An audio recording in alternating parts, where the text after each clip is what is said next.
Hai, apa kabar? Semoga selalu sehat ya.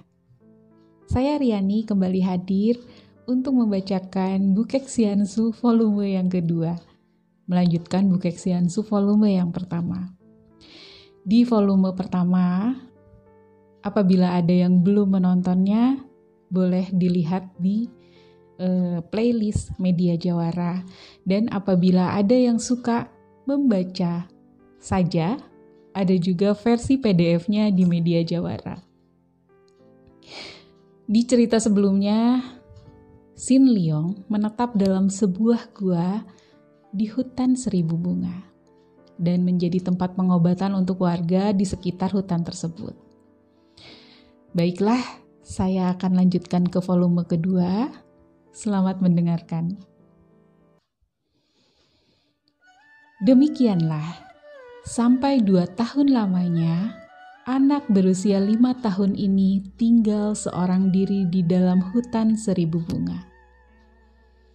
Sebagai putra seorang ahli pengobatan, biarpun ketika itu usianya baru 5 tahun, sedikit banyak Xin Liong tahu akan daun-daun dan akar obat. Bahkan sering dia ikut ayahnya mencari daun-daun obat di gunung-gunung. Setelah kini dia hidup seorang diri di dalam hutan, bakatnya akan ilmu pengobatan mendapat ujian dan pemupukan secara alam. Dia harus makan setiap hari. Untuk keperluan ini, dia telah pandai memilih dari pengalaman, mana daun yang berkhasiat dan mana yang enak, mana pula yang beracun dan sebagainya. Selama 2 tahun itu, dengan pakaian cabik-cabik tidak karuan, sering pula dia terserang sakit, dan dari pengalaman ini pula dia dapat memilih daun-daun dan akar-akar obat, bukan dari pengetahuan, melainkan dari pengalaman. Mungkin karena tidak ada sesuatu lainnya yang menjadikannya bahan pemikiran, maka anak ini dapat mencurahkan semua perhatiannya terhadap pengenalan akan daun dan akar, serta buah dan kembang yang mengandung obat. Sehingga penciumannya amat sangat tajam terhadap khasiat daun dan akar obat. Dengan menciumnya saja, dia dapat menentukan khasiat apakah yang terkandung dalam suatu daun, bunga, buah ataupun akar.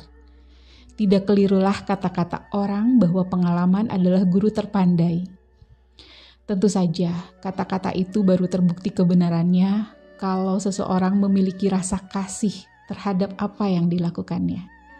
Dan memang di lubuk hati Xin Liong, dia mempunyai rasa kasih yang menimbulkan suka. Dan suka ini menimbulkan kerajinan untuk mempelajari khasiat bunga-bunga dan daun-daun yang banyak sekali macamnya dan tumbuh di dalam hutan 1000 bunga itu. Selain mempelajari khasiat tumbuh-tumbuhan, bukan hanya untuk menjadi makanan sehari-hari, akan tetapi juga untuk pengobatan. Xin Liong mempunyai kesukaan lain lagi yang timbul dari rasa kasihnya kepada alam. Kasih yang sepenuhnya dan yang mungkin sekali timbul karena dia merasa hidup sebatang kara. Dan juga timbul karena melihat kekejaman yang menggores di kalbunya akan perbuatan manusia ketika ayah ibunya dan 3 orang pencuri itu tewas. Di tempat itu dia melihat kedamaian yang murni, kewajaran yang indah, dan tidak pernah melihat kepalsuan-kepalsuan, tidak melihat kekejaman.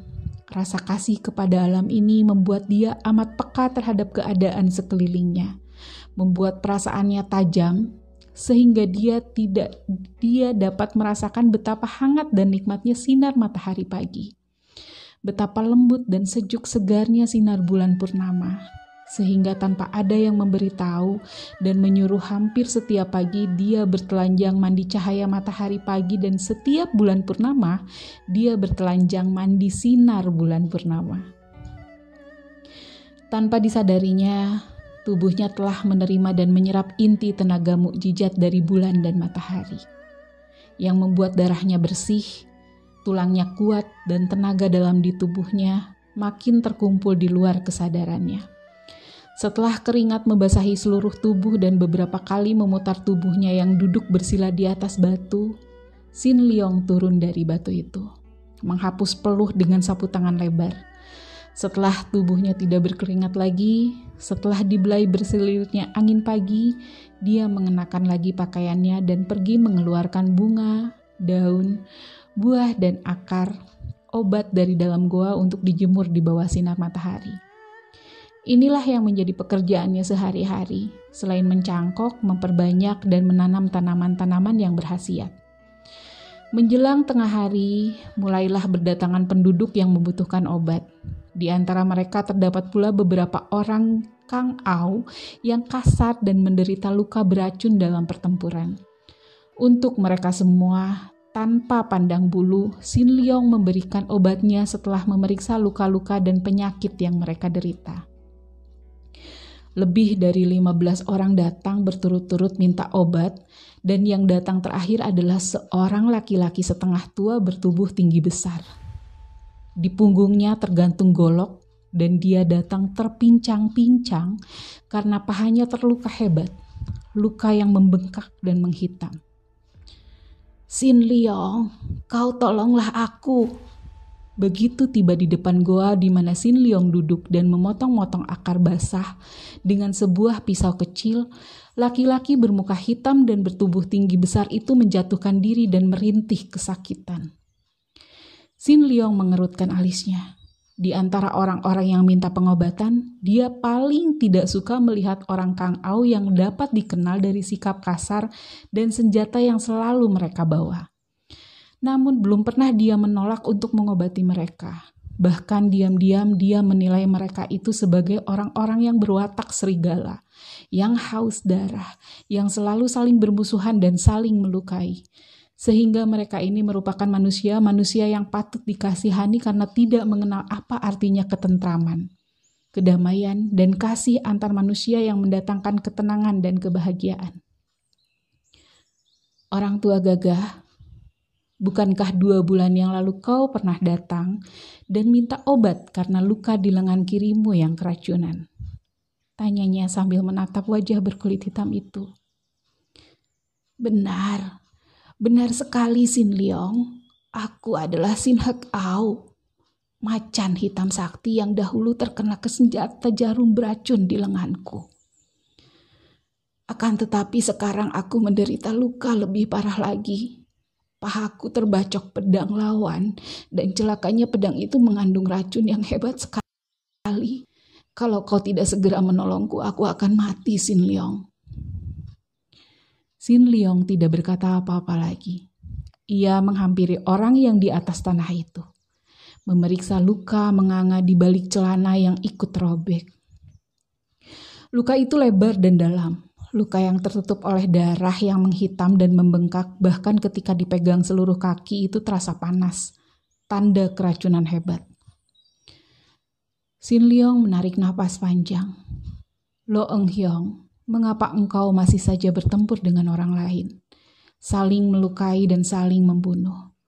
Bukankah dahulu ketika kau datang ke sini pertama kali, pernah kau berjanji tidak akan lagi bertanding dengan orang lain?"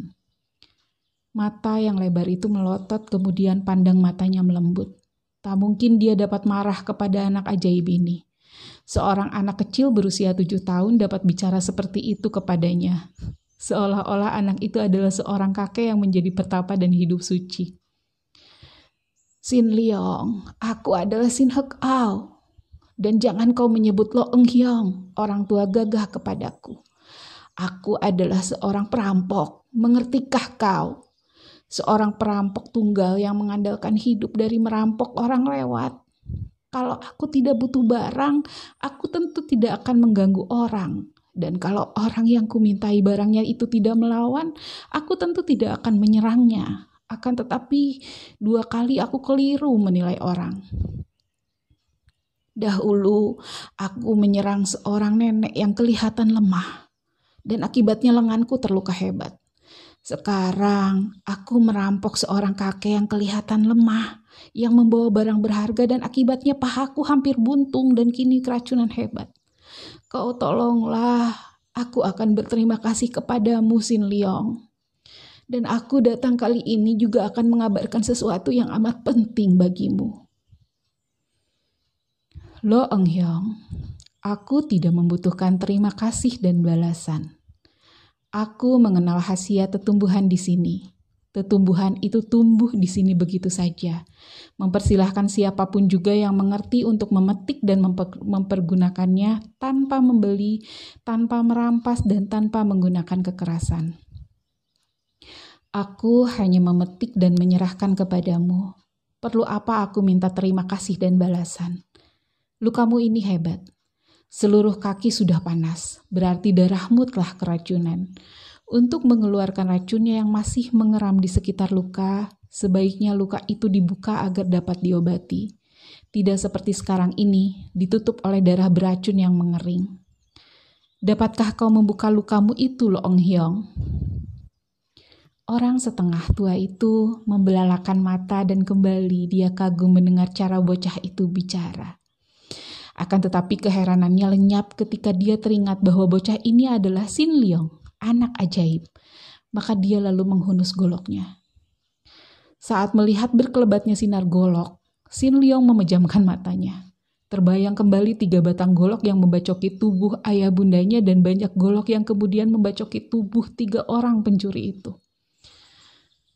Sin Hek Ao menggunakan ujung goloknya untuk menusuk dan membuka kembali luka di pahanya. Dia mengeluh keras, akan tetapi lukanya sudah terbuka dan darah hitam mengucur keluar. Dengan siksaan rasa nyeri yang hebat, Sin Hek Ao melemparkan goloknya dan menggunakan kedua tangannya memijit-mijit paha yang terasa nyeri itu. Sin Leong berlutut, menggunakan jari tangannya yang halus untuk bantu memijat sehingga darah makin banyak keluar. Darah hitam dan baunya membuat orang mau muntah. Akan tetapi Sin Leong yang melakukan hal itu dengan rasa kasih sayang di hati, dengan rasa iba yang mendalam dan tidak dibuat-buat dan tidak pula disengaja, menerima bau itu dengan perasaan makin terharu. Betapa sengsara dan menderitanya orang ini. Hanya demikian bisikan hatinya. Dia lalu mengambil bubukan akar tertentu, menabur bubukan itu ke dalam luka yang menganga. "Aduh, mati aku!" Kakek itu berseru keras ketika merasa betapa obat itu mendatangkan rasa nyeri seperti ada puluhan ekor lebah menyengat-nyengat bagian yang terluka itu. "Harap kau pertahankan, Lo Ong Hyong. Sebentar juga akan hilang rasa nyerinya. Jangan lawan rasa nyeri itu. Hadapilah sebagai kenyataan dan ketahuilah bahwa bubuk itu adalah obat yang akan mengusir penyakit ini." Sambil berkata demikian, Sin Leong lalu menggunakan 4 helai daun yang sudah diremas sehingga daun itu menjadi basah dan layu. Kemudian ditutupnya luka itu dengan 4 helai daun. Benar saja, rintihan orang itu makin perlahan, tanda bahwa rasa nyerinya berkurang. Dan akhirnya orang itu menarik nafas panjang karena rasa nyerinya kini dapat ditahannya. "Harap Lo Ong Hyong membawa akar ini, rebuslah, dan minum airnya. Khasiatnya untuk membersihkan racun yang masih berada di kakimu. Dengan demikian, maka luka itu akan membusuk dan akan lekas sembuh. Obat bubuk dan daun-daun ini untuk mengganti obat setiap hari sekali. Kiranya cukup untuk sepekan sampai luka itu sembuh sama sekali." Sin Leong berkata sambil membungkus obat-obat itu dengan sehelai daun yang lebar dan menyerahkannya kepada Sin Hek Ao. Orang kasar itu menerima bungkusan obat dan kembali menghela nafas panjang. "Kalau saja aku dapat mempunyai seorang sahabat seperti engkau yang selalu berada di sampingku. Kalau saja aku dapat mempunyai seorang anak seperti engkau, kiranya aku tidak akan tersesat sejauh ini. Terima kasih Sin Leong, dan aku tidak dapat membalas apa-apa kecuali peringatan kepadamu bahwa engkau terancam bahaya besar." Sin Leong mengangkat muka memandang wajah berkulit hitam itu dengan heran. "Sin Leong, dunia Kang Ao telah geger dengan namamu. Aku dan orang-orang Kang Ao yang telah menerima pengobatanmu membawa namamu di dunia Kang Ao. Dan terjadilah geger karena nama Sin Leong menjadi kembang bibir setiap orang Kang Ao. Banyak partai besar tertarik hatinya, menganggap engkau tentu penjelmaan dewa atau sang Buddha. Kini telah banyak partai dan orang-orang gagah yang siap untuk datang ke sini untuk membujukmu menjadi anggota mereka atau menjadi murid orang-orang Kang Ao yang terkenal. Celakanya, di antara mereka itu terdapat 2 orang manusia iblis. Yang lain lagi maksudnya. Bukan maksud baik seperti tokoh dan partai persilatan, melainkan maksud keji terhadap dirimu. Sin Leong mengerutkan alisnya. Sedikit pun dia tidak merasa takut karena memang dia tidak mempunyai niat buruk terhadap siapapun di dunia ini. Lo Ong Hyong, aku hanya seorang anak kecil yang tidak tahu apa-apa, tidak mempunyai permusuhan dengan siapapun juga. Siapa orangnya yang akan menggangguku? Kakek itu memandang terharu. Kau benar-benar seorang yang aneh dan bersih hatimu. Kalau aku memiliki kepandaian, aku akan melindungimu dengan seluruh tubuh dan nyawaku. Bukan hanya karena 2 kali kau menolongku, melainkan karena tidak rela aku melihat orang mau merusak seorang bocah ajaib seperti engkau ini. Akan tetapi 2 orang iblis itu... Sin Hak Hao menggigil dan kelihatan jeri sekali. Siapakah mereka dan apa yang mereka kehendaki dari aku? Di dunia Kang Ao, banyak terdapat golongan sesat. Manusia-manusia iblis, termasuk orang seperti aku. Akan tetapi dibandingkan 2 orang yang kumaksudkan itu, mereka adalah 2 ekor harimau buas. Sedangkan orang seperti aku hanyalah seekor tikus. Yang seorang adalah kakek berpakaian pengemis, dia kelihatan seperti orang miskin yang alim. Namun dialah iblis nomor 1, ketua Patju Kaipang. Seorang yang memiliki rumah seperti istana dan wajahnya yang biasa dan alim menyembunyikan watak yang kejamnya melebihi iblis sendiri. Celakalah engkau kalau sudah berada di tangan kakek ini, Sin Leong. Kurasa seorang kakek seperti dia tidak membutuhkan seorang anak kecil seperti aku. Aku tidak khawatir dia akan menggangguku, Lo Ong Hyong. Tidak aneh kalau kau berpendapat demikian, karena kau seorang anak ajaib yang berhati dan berpikiran polos dan murni. Akan tetapi aku khawatir sekali, apalagi iblis kedua yang tidak kalah kejamnya. Dia seorang wanita cantik dan tak ada yang tahu berapa usianya. Wajahnya cantik, rambutnya panjang, harum dan selalu membawa sebuah payung.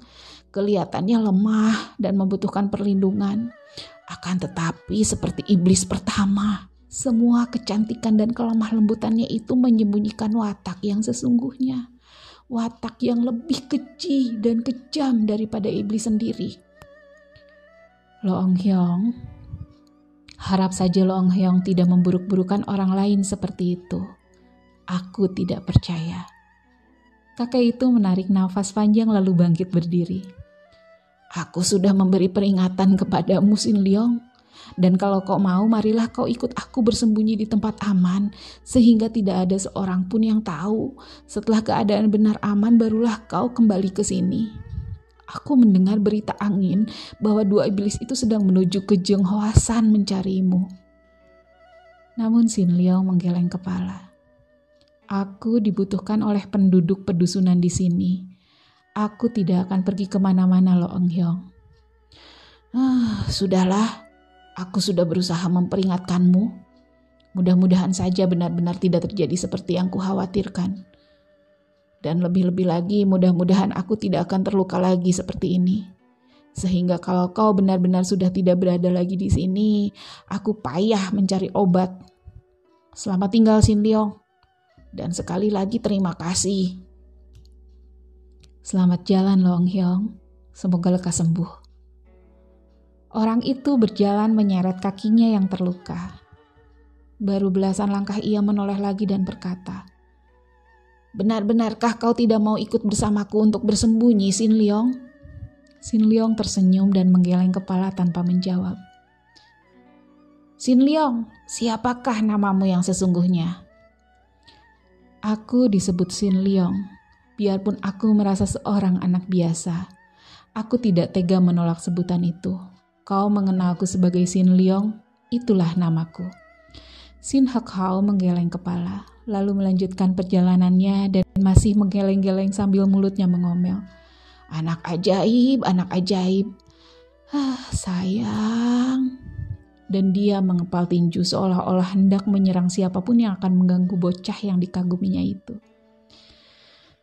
Beberapa hari kemudian, semenjak Sin Hak Hao datang minta obat kepada Sin Leong, makin banyaklah orang yang datang membisikkan kepada anak itu tentang geger di dunia Kang Ao karena dirinya. Bermacam-macam berita aneh yang didengar oleh Sin Leong tentang ancaman dan lain-lain mengenai dirinya, namun dia sama sekali tidak ambil peduli dan tetap saja bersikap tenang dan bekerja seperti biasa.